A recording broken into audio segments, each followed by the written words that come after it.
Okay, so in relation to questions, the first question I have here, and I'm assuming this was for Toby, how do you protect the legacy and opportunities for growth in agricultural and family farming in the Central West when the competition with lifestyle and residential living is driving the price of land up? That's a good question. Can you repeat that? Thank you. Is it the balance between residential sort of lifestyle farms and commercial operations? Is that what you said?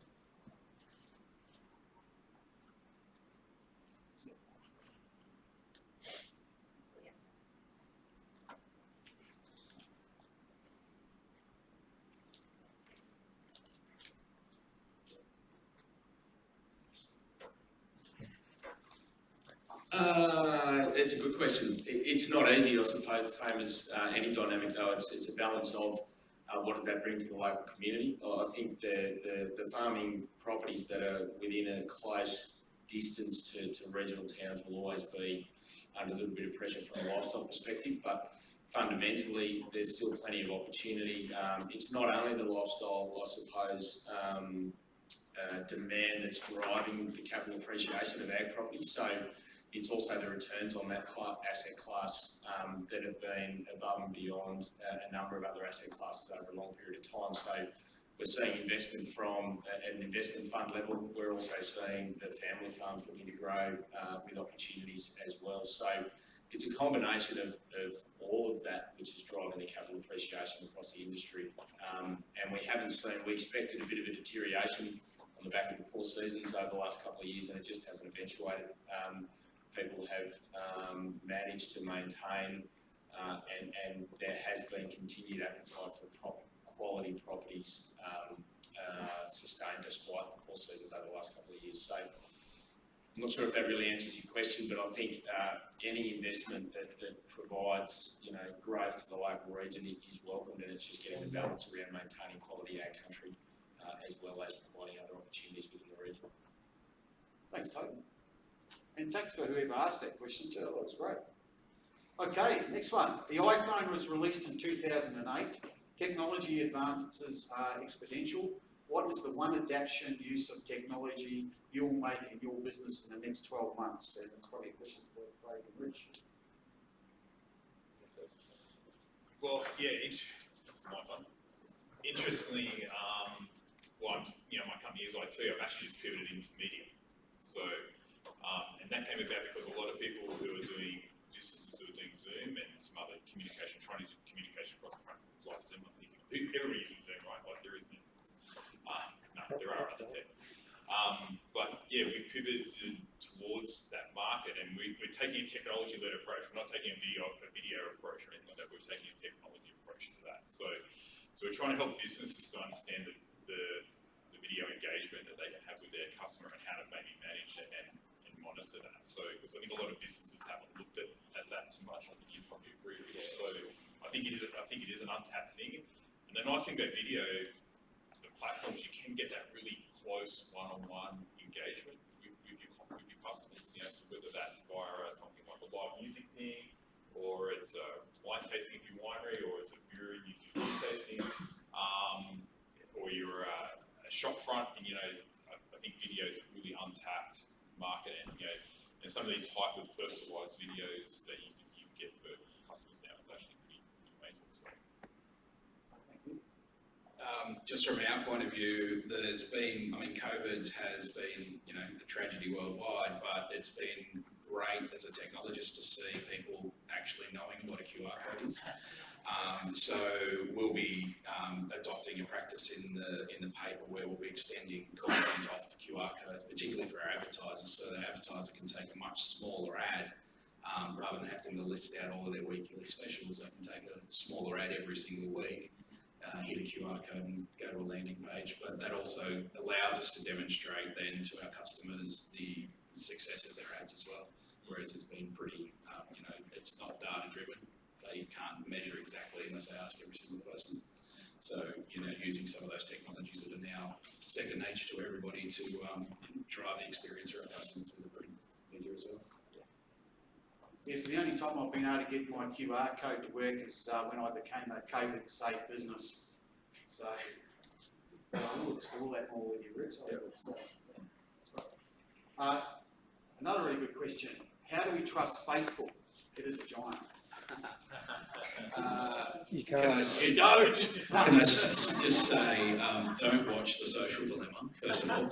And I saw something on Facebook last night that said, I now find it's more effective than searching just to yell really loudly what I'm looking for on Facebook shows me. Classic. Look, I think the thing is, and one of the, it's probably wrong for me to talk about some of this stuff because actually, I professionally see the need for it, but personally I can also see the issues with it. And it's not just Facebook, it's technology and platforms basically, it's the people that are on them. And the confirmation bias that you can get because it's now driven by the algorithm. So I would say that the way that you have a good experience on social media is to provide a good experience and be part of a good experience. Our newspapers, for instance, we focus on a positive news narrative. And I think that, people that see a lot of crap on Facebook see a lot of crap on Facebook because they look at a lot of crap on Facebook. So I think that, take a bit of personal responsibility and, contribute to the human experience and put up positive messages and, make the world a better place. Because at the end of the day, Facebook is a business. If you can't work out what Facebook sells, guess what? They sell you. And that's Facebook's business model. If you can never work out what the product is that somebody's trying to sell, you're the product. So. Thank you. Next question. I am a tourism-focused business. What is your top tip to maximise the ability of my business to capitalise on the increased visitation to the Central West? That would be a Caddie question. Make sure, that's quite loud actually, isn't it? Make sure you're online. Make sure that you're updating your content. Make sure you're having a two-way conversation, and wherever possible, look to be bookable. Look at platforms like Resdy. If you've got an experience that you're wanting to sell, it's something. Certainly, the number one thing is make sure you're an Orange 360 member. What are you trying to say? Good answer. For Toby, is the lack of international backpackers going to affect the regional economy with all the seasonal fruit picking businesses not being able to find enough workers? Are those industries going to be able to harvest as much as usual? It's another good question. We don't really have a full visibility, I suppose, of how that may play out, but certainly talking to our producers, they've been planning for it for some period of time and looking at alternative sources. So whether it's a bit more of a focus on the domestic supply, so looking at university students, whether it's on the back of COVID and people looking for a regional experience and tapping into some of that. So we haven't seen the impact, the negative impact to date that we may have been expecting, but it's still a chance that it could be a risk for sure. Another question for Caddie. Would Orange 360 consider expanding its catchment? We're up against the globe when we can travel here. So does that mean including Lithgow, Bathurst? That also is a really good question. We are representative of the 3 LGAs. That said, you've got to drive through other regions. So wherever possible, we do a big shout out to over on Lithgow. We encourage people to drive out through parks and Grenfell and explore the Great Central West. Certainly what we're seeing at the moment, and I think I've told this story before, is that you're seeing people that have never been in this region before. It actually presents a fantastic, almost once in a lifetime opportunity. And we are already talking to Bathurst as well to see how we can become the great Aussie road trip is our beautiful country, and you're seeing more and more people driving their prestigious cars, including Lamborghinis up the driveway of Borrowdale, and saying normally we would be in Europe during our European vacation. I said, where are you going next? And they say, oh, we're going out to Cobar. Well, we love it. I said, you're going to have the trip of a lifetime. Thank you. Especially on Right, Lamborghini. so that's a really good point. So I think one of the things that I've seen, and technology can help with this a little bit. So if you've got customers, travelling through from Sydney, maybe you should take a look at Lithgow and other areas on the way through. and see if you can help them build an experience, right? So they do that overnight stay, which I know from tourism folks here in council is really valuable to Orange. So how do you create that, right? So how do you create that experience? It's something to have to think about, and technology can help you with that, platforms can help you with that. So I think the other thing is about Sydney-siders is they get to Milton and think they're in the country. You know, when after the bushfires, the brilliant Esky thing, like there's nobody beyond Milton sort of thing. And that's where the stories and the social media, the work that 360 is doing and everyone's doing on their own social media shows people those beautiful images that you cannot see if you live in suburban Sydney. You don't see open spaces without cranes and stuff like that. So we just all got to be on the same page. I think what Caddie said there about extending it to Bathurst, and I know I've been part of an economic transformation group in Lithgow. You know, the entire region beyond the sandstone curtain is Australia's playground. So I'm not sure whether everybody needs to upgrade their driveways to take Lamborghinis, but you know. I totally agree.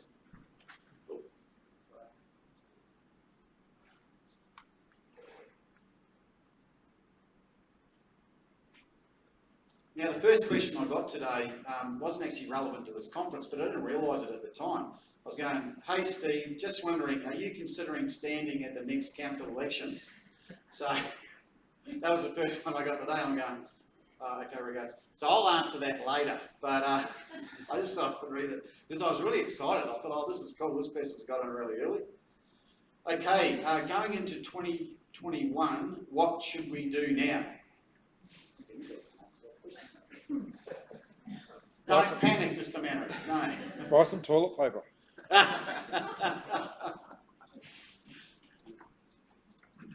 Who would like to answer that question? What are we going to do for 2021?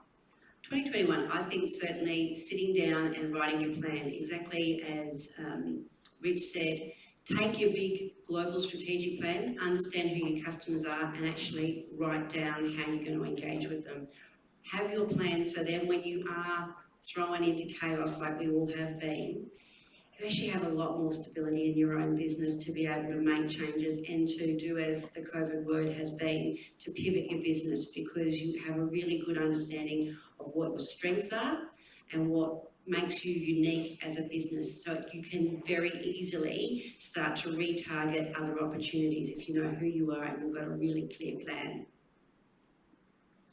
Can I have a go? I think we're in a unique time, obviously. I mean, that's a hackneyed phrase now, but there is so much transformation that's occurred in the last 9 months that the opportunity that presents itself is to not sort of lurch back to an old normal, but to surge forward to a new and better normal. If I think of healthcare, there's 10 years of transformation in digital healthcare that's occurred in 9 months, through to all the work, the shifts in workplace activity that we've seen. You combine that with the amount of stimulus that's got a time frame on it, and the eagerness for the country to get back to economic growth, there is a limited opportunity in time to reflect on that transformation and lock that into a new and better way and put in place those investments and new ways of working to harness 2021.